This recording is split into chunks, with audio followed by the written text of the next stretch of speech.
नमस्कार। आज के इस विश्लेषण में अंग्रेजी ग्रामर की एक बहुत ही बुनियादी लेकिन थोड़ी उलझन भरी कड़ी को सुलझाने पर ध्यान दिया जाएगा।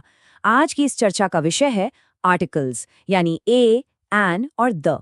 सोर्स मटेरियल से एक ऐसी बेहतरीन और बिल्कुल आसान फोनेटिक ट्रिक निकल कर आई है जो आर्टिकल्स की समझ को हमेशा के लिए क्लियर कर देगी। तो चलिए बिना किसी देरी के सीधे इसमें डाइव इन करते हैं। अब सबसे बड़ा सवाल जो यहाँ उभर कर आता है वो ये है कि आखिर ए और एन के बीच बिल्कुल सही चुनाव कैसे किया जाए। अक्सर शुरुआती इंग्लिश लेसन्स में ये एक बड़ी मिस्ट्री जैसा लगता है। कभी ए लगाना पड़ता है तो कभी एन। रूल्स याद करते करते दिमाग थकने लगता है। लेकिन यहाँ सोर्स में एक बहुत ही दिलचस्प बात बताई गई है और वो ये कि इस सवाल का जवाब उन शब्दों की अंग्रेजी स्पेलिंग में बिल्कुल भी नहीं छिपा है। जरा सोचिए, अगर स्पेलिंग नहीं तो फिर क्या? कोर कंसेप्ट ये है कि ए और एन का इस्तेमाल इंग्लिश शब्दों की स्पेलिंग पर नहीं बल्कि उनके साउंड यानी उनकी ध्वनि पर निर्भर करता है। जब भी किसी शब्द का उच्चारण होता है तो उसकी पहली ध्वनि क्या निकल रही है, वही सच्चा डिसाइडिंग फैक्टर होता है। इसका सीधा सा मतलब ये निकलता है कि जब इन आर्टिकल्स को चुनने की बारी आए तो कानों पर ज्यादा भरोसा करना चाहिए, आंखों पर नहीं। ये एक छोटा सा शिफ्ट है पर सच में एकदम गेम चेंजर है। ध्वनि के इस कॉन्सेप्ट को सिस्टमैटिकली और प्रैक्टिकली अप्लाई करने का एक बहुत ही आसान तरीका सोर्स में समझाया गया है। इसे 3 सिंपल स्टेप्स में ब्रेक डाउन किया जा सकता है। स्टेप 1, इंग्लिश वर्ड के साउंड को बिल्कुल ध्यान से सुनना। स्टेप 2, उस साउंड को एक बार मातृभाषा हिंदी में लिखकर देख लेना। और फिर आखिरी स्टेप 3, उसका पहला अक्षर चेक करना कि वो हिंदी का स्वर यानी वाउल है या फिर एक व्यंजन यानी कॉन्सोनेंट।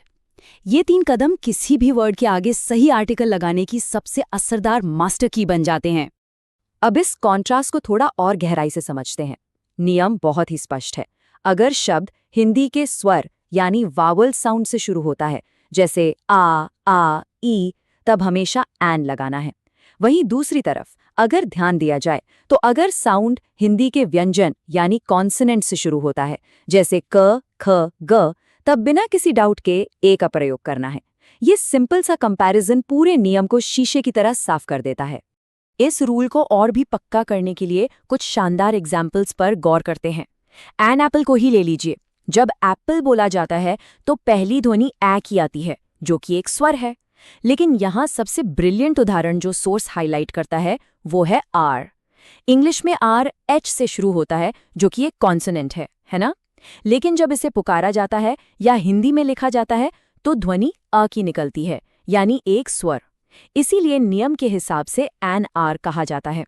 वहीं दूसरी ओर बुक या कार जैसे शब्द बोलते वक्त सीधे तौर पर व्यंजन की ध्वनि से शुरू होते हैं, इसीलिए उनके आगे ए लगता है ना? एकदम लॉजिकल। अगला हिस्सा है खास चीजें, द का नियम। ये नियम बिल्कुल सीधा और स्पष्ट है। जो स्पेसिफिक या खास चीजें होती हैं उनके लिए सिर्फ और सिर्फ द का यूज होता है। यूनिवर्स में कुछ ऐसी चीजें हैं जो अपने आप में अनोखी हैं, जिनकी अपनी एक अलग और विशिष्ट पहचान है।